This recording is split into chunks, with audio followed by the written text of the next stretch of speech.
आइए समझते हैं सिंपल माइक्रोस्कोप को। आपने कहीं ना कहीं मैग्नीफाइंग ग्लास को तो देखा ही होगा।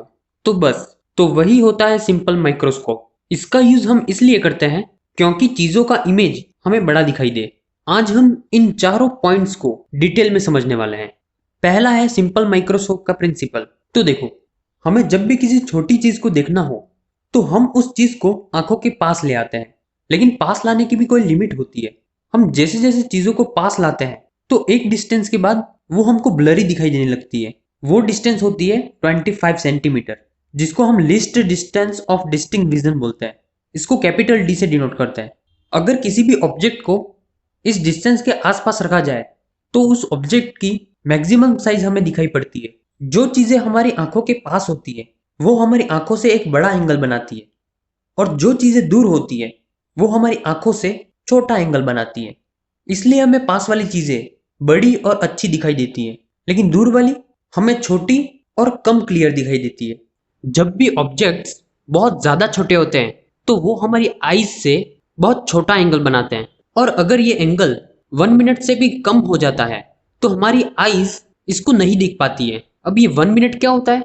ये एक मैथमेटिकल टर्म है जिसकी वैल्यू होती है 1/60 डिग्री। तो जो ऑब्जेक्ट इससे कम एंगल बना रहे हैं उसको देखने के लिए हमें शॉर्ट फोकल लेंथ के कॉन्वेक्स लेंस को यूज करना पड़ता है, जिससे कि हमें एक इरेक्ट, वर्चुअल और मैग्नीफाइड इमेज मिलता है। कॉन्वेक्स लेंस एक ऐसा लेंस है जो लाइट को कॉन्वर्ज करता है और एक जगह पे फोकस करता है। तो अगर किसी ऑब्जेक्ट को ऑप्टिकल सेंटर और फोकस के बीच में रखा जाए तो हमें इमेज वर्चुअल, इरेक्ट और मैग्नीफाइड नेचर का मिलता है। तो ये था सिंपल माइक्रोस्कोप का प्रिंसिपल। अब हम आते हैं सेकेंड पॉइंट पे, जो है कंस्ट्रक्शन।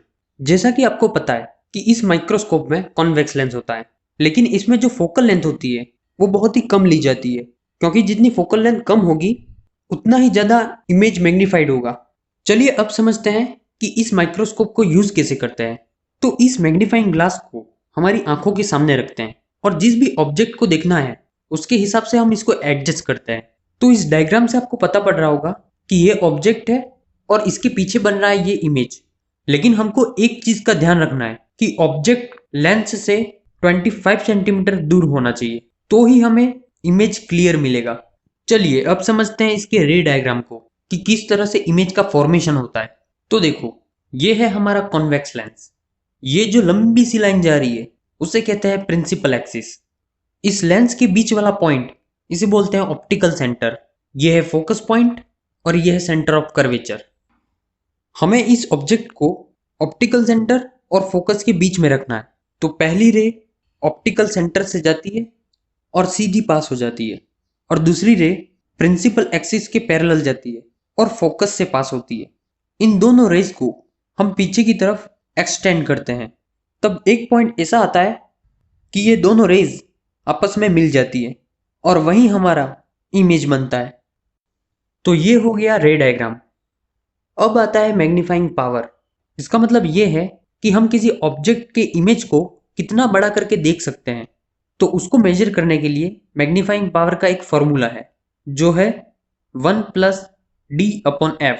डी यहाँ पे list distance of distinct vision है, जिसकी वैल्यू 25 सेंटीमीटर होती है। इस फॉर्मूले से हमको क्लियरली पता पड़ रहा है कि हम जैसे ही फोकल लेंथ को कम करते जाएंगे वैसे ही मैग्नीफाइंग पावर बढ़ेगा। इसलिए हम इस माइक्रोस्कोप में शॉर्ट फोकल लेंथ को यूज करते हैं ताकि ऑब्जेक्ट और बड़ा मिले। चलिए इस फॉर्मूला से रिलेटेड कुछ एग्जांपल्स करते हैं। इस एग्जांपल में हमें फोकल लेंथ दे रखी है। तो पहली फोकल लेंथ है 100 सेंटीमीटर की। इसको हम फॉर्मूला में रखेंगे 1+D/F। डी हमारा है 25 सेंटीमीटर। तो 1+25/100। 25 को 100 से काटेंगे तो ये 4 बार कटेगा। सो 1+1/4। इसके बाद हम एलसीएम लेंगे तो 4+1/4 यानी कि 5/4 हो जाएगा। और जब हम इसको डिवाइड करेंगे तो हमारा आंसर होगा 1.25। दूसरी फोकल लेंथ है 5 सेंटीमीटर की। तो फिर से हम फॉर्मूला में रखेंगे 1+25/5। 5 को इससे काटेंगे तो 5 आएगा, और 1+5 कितना हो जाएगा? 6। तो इसका मैग्नीफाइंग पावर हो जाएगा 6। तो इस तरह से आपको पूरा समझ में आ गया होगा। इसके बाद के वीडियो में हम समझेंगे कंपाउंड माइक्रोस्कोप। तो मिलते हैं अगले वीडियो में, तब तक के लिए जय हिंद।